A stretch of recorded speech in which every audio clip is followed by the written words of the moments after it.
Bom, antes do brilho de Luiz Fux, eu queria falar sobre a nomeação de Guilherme Boulos para ministro no Palácio do Planalto, na Secretaria-Geral da Presidência da República, aquela que no governo Bolsonaro foi ocupada pelo Bibiano, depois pelo general Santos Cruz, depois pelo general Ramos, né? É um cargo importante. E em outros tempos era quem controlava, por exemplo, a comunicação social, que hoje está lá com o ministro Sidônio Palmeira, né? Mas Boulos abandona os seus 1 milhão e mais de 10 mil, um pouquinho mais de 1 milhão de mandantes. Dá as costas para os mandantes, mais de 1 milhão. Ele foi mais votado em São Paulo, como deputado federal, do PSOL. Então é mais um PSOL para o governo. Outro PSOL é a ministra dos indígenas, algo assim, a Sônia Guajajara.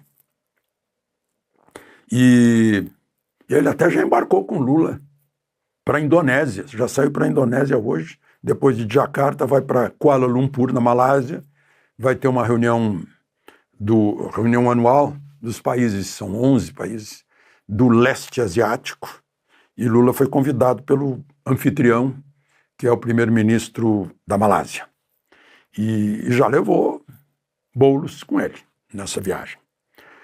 Boulos é conhecido em São Paulo como comandante das invasões de áreas urbanas, o MTST, contrariando, portanto, uma cláusula pétrea da Constituição que põe o direito de propriedade na mesma linha do direito à vida. Não?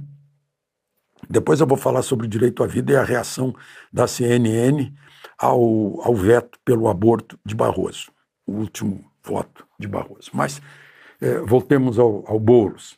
Eu não sei a quem o Lula quis agradar, além de agradar Boulos e o PSOL. Eu hoje, lá no prédio onde tem meu escritório, que também onde funciona a Folha de São Paulo, Poder 360, dentistas, médicos, né? É bem eclético o prédio.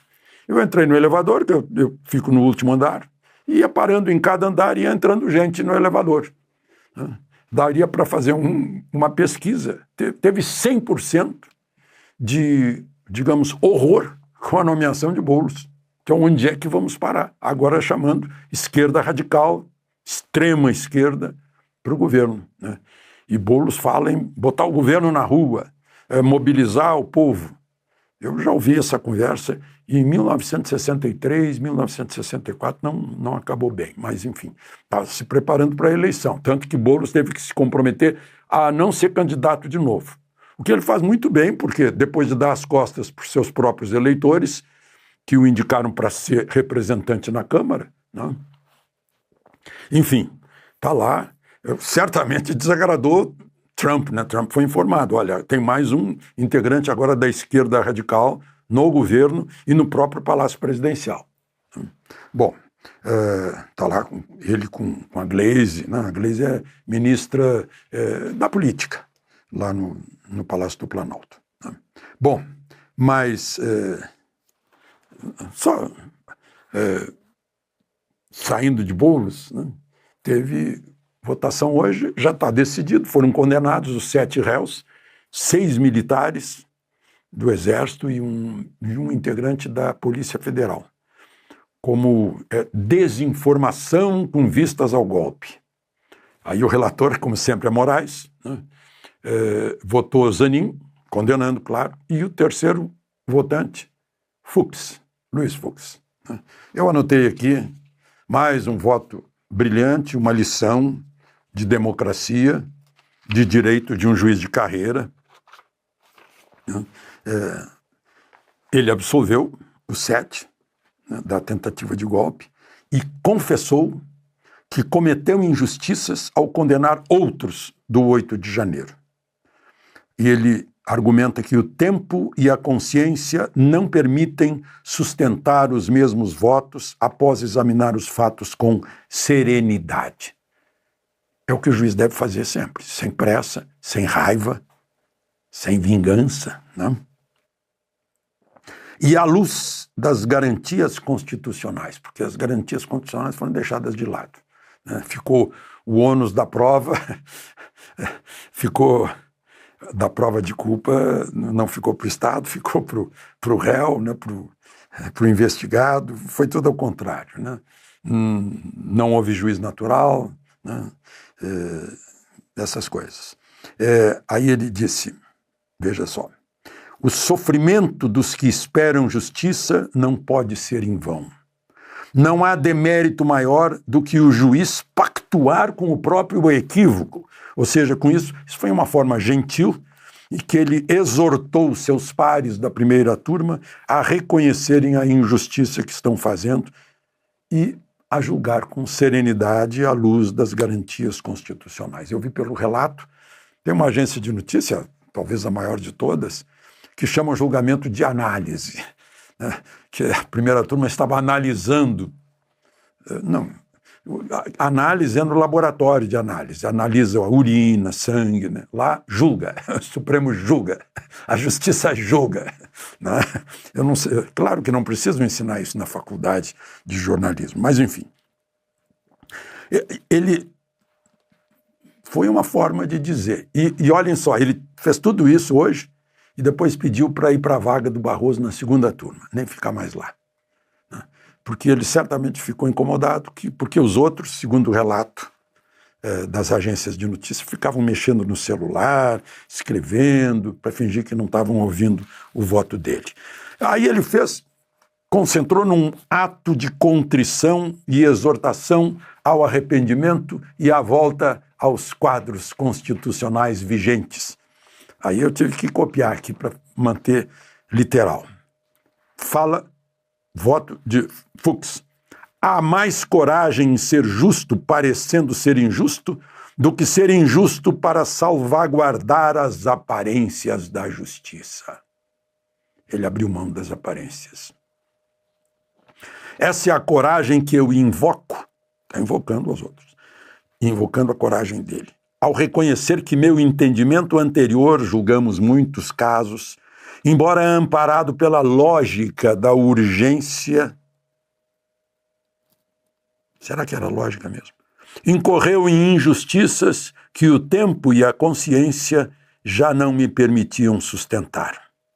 O meu realinhamento, voltou à linha, não significa fragilidade de propósito, mas firmeza na defesa do Estado de Direito.